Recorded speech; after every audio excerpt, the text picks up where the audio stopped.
Bienvenidas a un espacio creado para cuidar de ti, reflexionar y crecer juntas. En este podcast encontrarás conversaciones con profesionales de distintas áreas que compartirán herramientas, prácticas y consejos para ayudarte a sacar tu mejor versión, tanto física como mental. Aquí no solo aprenderás, sino que también encontrarás herramientas de inspiración para seguir avanzando hacia una vida más equilibrada y plena, para ser más tú que nunca. Hola, muchísimas gracias por darle al play un día más. Estamos en Casa Berrinche, aquí en Triana, un barrio de Sevilla, un sitio en el que se come genial y también tienen una carta de brunch. Si os gustan los brunch como a mí, que a mí es una comida que me encanta, os recomiendo muchísimo que vengáis aquí porque tienen una oferta gastronómica muy grande. Son uno de los sitios en los que mejor se comen los brunch de Sevilla. Así que os invito a que no solamente vengáis a comer o a cenar, sino que también a conocer esa nueva oferta gastronómica que están presentando. Y aquí estoy con Nuria Jiménez, ginecóloga. ¿Qué tal? ¿Cómo estás, Nuria? ¿Qué tal? Buenos días, Fátima. Muchísimas gracias por invitarme. A ti por venir, porque me hacía mucha ilusión entrevistar a Nuria, porque es mi ginecóloga, la verdad. O sea, que la conozco de que es mi ginecóloga, de que yo tuve algunos problemas menstruales, que no voy a entrar aquí a explicar, pero fue ella la que me lo solucionó después de dar mucha vuelta. Así que siempre estaré agradecida contigo por eso, para empezar. Gracias a ti por venir a buscarme y por confiar en mí. Me solucionaste mucho, la verdad, Nuria. Y quiero que te presentes. Tú tienes centro en Sevilla, también en Coria, pero bueno, preséntate para quien no te conozca, de quién eres. Como acabas de decir, soy Nuria Jiménez, soy médico especialista en ginecología y obstetricia. He trabajado durante muchos años tanto en sanidad pública como en privada y actualmente pues ejerzo mi profesión o tengo consulta en el Hospital Sagrado Corazón o en Quirón Salud en Sevilla, y recientemente pues he emprendido en un pueblo que creo que Fátima conoce algo. Llevo como un año aproximadamente que he abierto una clínica de ginecología allí en Coria del Río. Y bueno, ahí estamos con muchas ganas empezando y también por la zona. Sí, bueno, yo que soy de Corea y claro, te conocí porque estás al lado de mi casa prácticamente. Bueno, pues me gustaría que explicaras qué es el ciclo menstrual y por qué ocurre, porque todas las mujeres tenemos ciclo menstrual, pero creo que muy pocas o no todas, como se debería, sabemos realmente qué es lo que pasa en nuestro cuerpo cuando vienen las reglas. Bueno, vamos a intentar, porque sí que es cierto que explicar el ciclo menstrual, si nos metemos en términos médicos, es un poco complicado. Entonces voy a intentar hacerlo lo más sencillo posible, ¿vale? Pues el ciclo menstrual no es más que el sangrado vaginal que ocurre todos los meses en el ciclo mensual de la mujer. Porque se llama regla, porque, bueno, o periodo, precisamente por eso, porque ocurre de manera periódica o de manera cíclica todos los meses. ¿Y qué es lo que ocurre? Bueno, pues el cuerpo de la mujer sufre una serie de cambios hormonales a lo largo del mes que lo preparan para un posible embarazo, ¿vale? Entonces, desde el ovario se sintetizan o se segregan una serie de hormonas femeninas, estrógenos y progesterona, que hacen que se vaya creando un revestimiento en el interior del útero que se llama endometrio. Al mismo tiempo, ese ovario libera un óvulo, que es lo que se llama, lo que conocemos como ovulación. Y si ese óvulo en el periodo ovulatorio no es fecundado, pues entonces los cambios hormonales hacen que ese revestimiento interno del útero se expulse a través de sangrado y a través de la vagina. Vale, ¿y cuánto debe durar un ciclo menstrual normal? Bueno, el ciclo menstrual no existe unos días concretos, puede variar de una mujer a otra. El periodo normalmente más frecuente, o lo que consideramos nosotros normal, entre 21 días y 35 días, aunque sí que es verdad que la media suele ser de 28. Y los días de sangrado suelen oscilar entre 2 y 7 días. Eso no quiere decir que leves oscilaciones, ya sean ciclos un poquito más cortos, un poquito más largos, quiere decir que esté asociado con algún tipo de patología o que no sea normal, ¿vale? Eso te quería preguntar, porque he escuchado muchas chicas que a veces si su ciclo menstrual no es de 28 días, como que se preocupan de, o si lo tienen un mes de 21 días y otro mes de 25, también se preocupa. ¿Es normal estas alteraciones en el ciclo menstrual? Claro que sí. Mira, yo siempre cuando hablamos del concepto normal, yo siempre digo, lo normal es lo que es normal para ti, ¿vale? Ahora, sí que es importante que qué es normal para ti, pues para eso es fundamental que conozcamos nuestro ciclo. Entonces, ciertos desajustes o que un mes tengamos un ciclo más corto que otro, más largo que otro, eso no le debemos de dar más importancia. Sí que para conocer cómo es nuestro ciclo y poder ver si hay algo por lo que debamos preocuparnos, siempre recomiendo que tengamos un cierto control. Entonces recomiendo pues que anotemos la fecha de inicio, la fecha de fin, cómo es el flujo, qué cantidad de sangrado tenemos, si sangramos entre ciclo y ciclo, si se acompaña de dolor. Entonces cualquier cosa que se salga de lo que para nosotros es normal, sí que puede ponernos un poquito en alerta. Vale, porque esa otra pregunta que quería hacerte, que ¿cuándo debo preocuparme por cambios en mi regla? Pues mira, debemos preocuparnos o debemos prestar un poquito de más atención, ¿vale? Cuando tenemos sangrados irregulares. Vale. ¿Vale? Sangrados entre ciclo y ciclo. Vale. Cuando los ciclos son más cortos de lo que estamos acostumbrados y ocurre de manera consecutiva, por ejemplo, ciclos por debajo de 21 días o ciclos de manera consecutiva por encima de 35 o 40 días. Vale. Cuando son reglas más abundantes de lo normal, ¿vale? Porque puede estar asociado a cualquier tipo de patología. Igual mejor hay un pólipo, hay la presencia de un mioma, hay un desequilibrio hormonal. Cuando el dolor es más intenso me refiero a que nos incapacite para realizar las actividades rutinarias, las actividades laborales, actividades del hogar, actividades del cole, actividades escolares, ¿vale? Y otro signo que sí que debe preocuparnos, por ejemplo, es cuando hay ausencia de regla, Vale. cuando llevamos muchos meses sin sangrar, una amenorrea, lo que se conoce como amenorrea. Vale, y cuando tenemos alguno de estos problemas, ¿qué es lo primero que tengo que hacer? Por supuesto, A consultar a un especialista, exactamente, acudir al ginecólogo y ya pues probablemente, bueno, seguro, te va a realizar una historia clínica, una anamnesis completa, va a realizar una exploración, si es necesario pruebas sanguíneas, una ecografía, otras pruebas de imagen, para ver si esas alteraciones tienen alguna causa que las pueda justificar o no. Y has dicho que cuando sangramos mucho deberíamos también quizás pues prestar más atención. ¿Cuánto es un sangrado normal? Un sangrado normal, como te he comentado antes, a unos 7 días, ¿vale? Un sangrado que sea superior a 8 días y sobre todo de manera continua, es decir, que se repita consecutivamente en varios ciclos, ahí sí que deberíamos de preocuparnos. ¿Y a nivel de cantidad? A nivel de cantidad también puede variar de un ciclo a otro, ¿vale? Y de hecho, incluso la presencia de un sangrado abundante que puede tener incluso con la presencia de coágulos pueden ser normales. El coágulo normalmente está asociado a eso, ¿no? A un sangrado más intenso. De hecho, a lo largo de los distintos días del ciclo, es normal, sobre todo en los primeros días, que el sangrado es de mayor cantidad, que veamos presencia incluso de coágulos. Vale. Coágulos que, bueno, que pueden ser de como una consistencia como gelatinosa, algo más denso, suelen ser de un color como rojo brillante o un rojo mucho más intenso que el sangrado normal de la menstruación. Sí que es cierto que muchas veces a lo largo de, según van pasando los días de sangrado, ese color puede variar y hacerse más oscuro. Vale. El tamaño del coágulo no suelen superar el tamaño de una moneda, o sea, todo eso entraría dentro de lo normal. Vale. Que también es frecuente que muchas veces, que expulso coágulo, ¿esto es normal? Sí es normal. Sí. Es que no sería normal ya cuando es un coágulo a lo mejor más muy frecuente, que se expulsa de manera frecuente, cuando es de un tamaño bastante grande, porque entonces estaría asociado a reglas muy intensas, o cuando van acompañados de otros síntomas, como un dolor, un cansancio excesivo. Entonces sí que deberíamos también de preocuparnos un poquitín más y de alertarnos y de consultar. Vale. Han mencionado también antes que a veces ocurre que no es frecuente sangrado entre periodos. ¿Cuál puede ser el motivo de esto? Bueno, pues mira, desde desequilibrios hormonales, muchas veces una mujer, por ejemplo, con síndrome de ovario poliquístico, también suele tener retrasos en la regla o sangrados intermenstruales. La presencia de pólipos, muchas veces pólipos dentro del útero también puede producir un sangrado intermenstrual. Mujeres que utilizan anticonceptivos, y eso sí que sería algo normal, pueden producir un sangrado a mitad de ciclos, lo que se conoce como spotting intermenstrual. Vale. ¿Y cuando se está embarazada, también puede ocurrir ese tipo de sangrado? Puede ser frecuente, pero no es normal, ¿vale? A lo mejor con el embarazo se puede producir un sangrado muy leve inicialmente, que puede coincidir con la implantación, pero no suele ocurrir un sangrado de manera cíclica. Vale, eso sí te lo quería preguntar porque creo que es un mito, pero más lo he escuchado. Pues le estaba bajando la regla y a los 7 meses se enteró que estaba embarazada. Imposible, ¿no? Es muy complicado. Yo siempre he pensado un sangrado tan grande como para que se muera la menstruación. Con un embarazo no debe de tener una causa. Pero tú sabes, te vas enterando, digo, tienes que ver algún mito, le pregunto a Nuria, seguro que ella nos lo explica.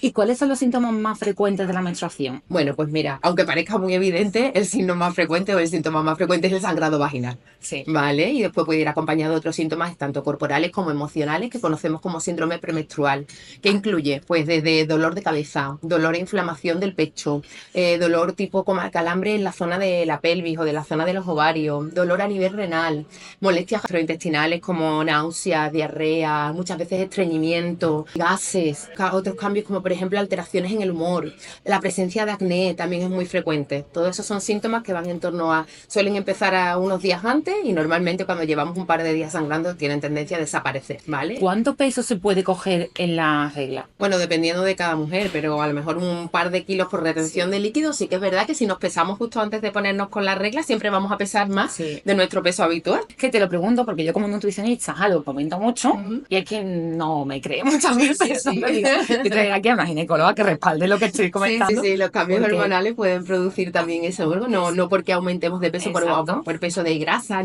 sino por la retención de líquido. Sí que es cierto. De hecho, muchas veces lo notamos incluso, no sé si a ti te pasa, a mí sí me pasa mucho, la inflamación, por ejemplo, en las manos, ¿no? En la presencia de los anillos. Hay momentos en los que no me puedo sacar los anillos. Y es precisamente por eso. Y después como que te desinflas, ¿no? Totalmente, totalmente. Pero muchas veces tengo ganas de que me llegue la menstruación justamente para vaciarme. Sí. Es cierto. Y también te quería preguntar, Nuria, ¿por qué a algunas personas les duele la regla más que a otras? Pues mira, un dolor de regla suele ser algo habitual cuando es leve, ¿vale? Esa sensación de calambre. Sí que es verdad que el dolor de regla, que es el término médico que utilizamos, si quieres, y así también lo conocemos, y yo creo que es importante que nos familiaricemos con determinados términos. El término médico que utilizamos para referirnos al dolor de regla es dismenorrea. Vale, entonces sí que es cierto que un cierto dolor es normal, ya lo hemos dicho antes, como síntoma normal de la menstruación. Lo que no es tan normal es un dolor más intenso, un dolor que nos interfiera en nuestras actividades diarias. De hecho, la dismenorrea es algo frecuente hasta tal punto que la mujer en el periodo de la adolescencia, incluso en los 20, los 30 años, uno de los principales motivos por lo que supone un asentismo tanto en horarios de cole o en el trabajo, ¿vale? Dentro de la dismenorrea, que es ese dolor de regla, tenemos que separar dos tipos de dismenorrea.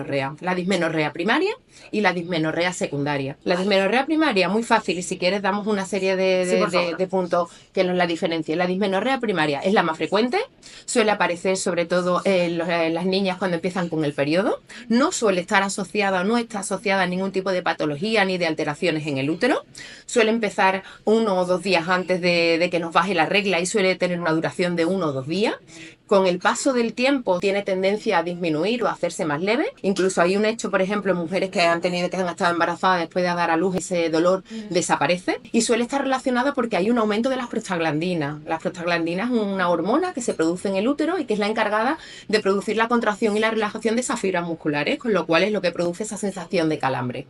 ¿Vale? A diferencia de eso, la dismenorrea secundaria, un dolor de regla que aparece más tardíamente en mujeres que normalmente han tenido ciclos normales y que no han sido dolorosos, ¿vale? Esta sí que suele estar relacionada con algún tipo de problemas o bien del útero o de algún órgano pélvico. Mujeres con endometriosis, mujeres con mioma, está muy relacionado con los dispositivos intrauterinos, con los DIU, sobre todo con el DIU de cobre, con la enfermedad pélvica inflamatoria, que son inflamaciones o infecciones que se producen en los órganos pélvicos, con el estrés.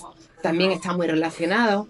¿Y qué es lo que ocurre con este tipo de dismenorrea? Bueno, pues que aparece también unos días antes, pero sí que es verdad que se prolonga incluso más allá de la menstruación. Y con el tiempo tiene tendencia a empeorar. Vale. Entonces no sé si te he aclarado un poco. Me ha aclarado muchísimo, me ha aclarado muchísimo. Y también te quería preguntarle un consejo para combatir estos dolores de regla. Bueno, pues mira, muchas veces con medidas higiénico-dietéticas, con una alimentación sana, ¿vale? Que te voy a contar a ti de eso. Haciendo deporte, el deporte es fundamental, con descanso, controlando las horas de sueño, las horas de descanso, evitando el estrés. No es necesario llegar a lo mejor a tratamiento farmacológico, siempre y cuando estamos hablando de algo leve, ¿eh? Claro, Cuando estamos hablando, por ejemplo, de dismenorrea secundaria, que ya como te he dicho, viene asociada a una patología, eso tenemos que diagnosticarlo y tratarlo y utilizar el tratamiento adecuado. Claro, sobre todo lo que tú indicas, pon un buen diagnóstico y luego te vas a con el tratamiento adecuado. Porque quiero saber tu opinión, yo conozco a muchísimas chicas que se toman un ibuprofeno, un ibuprofeno al día cuando tienen la regla.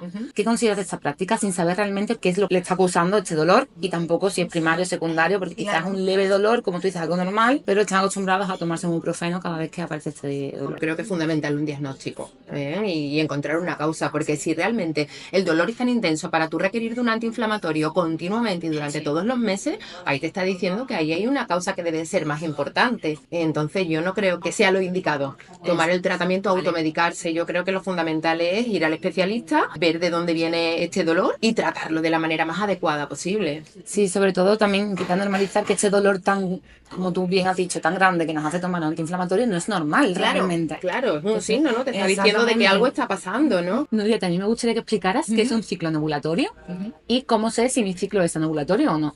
Vale, pues mira, vamos a ir a ver cómo puedo hacerlo, ¿vale? Para que explicarlo lo mejor posible.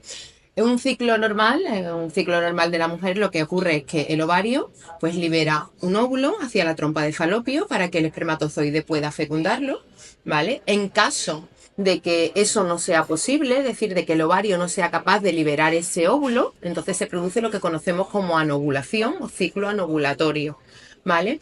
Generalmente los ciclos anovulatorios se producen en mujeres con síndrome de ovario poliquístico, con una insuficiencia ovárica primaria, una insuficiencia ovárica precoz, que es cuando el ovario deja de funcionar, la función típica del ovario desaparece antes en una mujer antes de los 40 años.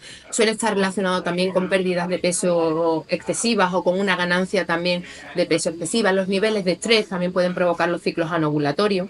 Sí es cierto que hay mujeres que tienen ciclos anovulatorios y que no presentan sintomatología ninguna, pero sí es frecuente que se produzcan alteraciones en la menstruación. ¿Como cuáles? Bueno, pues es muy llamativo, por ejemplo, la menorrea, la ausencia de regla, ¿vale? O alteraciones en el ciclo, por ejemplo, retrasos en el ciclo superiores a 10 días durante ciclos consecutivos, es decir, ciclos muy largos, de más de 35 días, o ciclos excesivamente cortos, por debajo de 21 días o de 22 días. Mujeres que a lo mejor también tienen sangrados entre regla y regla. Y hay un motivo muy importante o una causa muy importante que es lo que suele llamar la atención, son los problemas de fertilidad, porque normalmente las mujeres con ciclos anovulatorios, a la hora de buscar embarazo, son infértiles, ¿no? Al no ovular no tienen posibilidad de quedarse embarazadas. Vale, y ahora que has hablado de la fertilidad, te quería también preguntar, porque cada vez más común mujeres mayores de 35 años que quieren ser madres. ¿Cuál es tu opinión al respecto? ¿Qué deberían hacer? Nos cuentan un poco. Bueno, a mí me parece perfecto, cada una que decida si quiere o no quiere ser madre y cuándo quiere serlo. Sí que es verdad que además la sociedad en la que vivimos nos condiciona un poco a ese retraso, ¿no? En buscar embarazo, en ser mamá, ¿no? Antiguamente pues éramos muy jóvenes y ahora pues por cuestiones laborales, por cuestiones sociales, por cuestiones, pues siempre lo vamos demorando. Entonces, aunque nos guste más, yo siempre digo, aunque estemos perfectas por fuera y eso es chapa y pintura, ¿no? Aunque nos encontremos en nuestro mejor momento, sí que es verdad que la reserva ovárica de la mujer, el ovario de la mujer deja de funcionar y va disminuyendo, la reserva ovárica va disminuyendo de manera progresiva.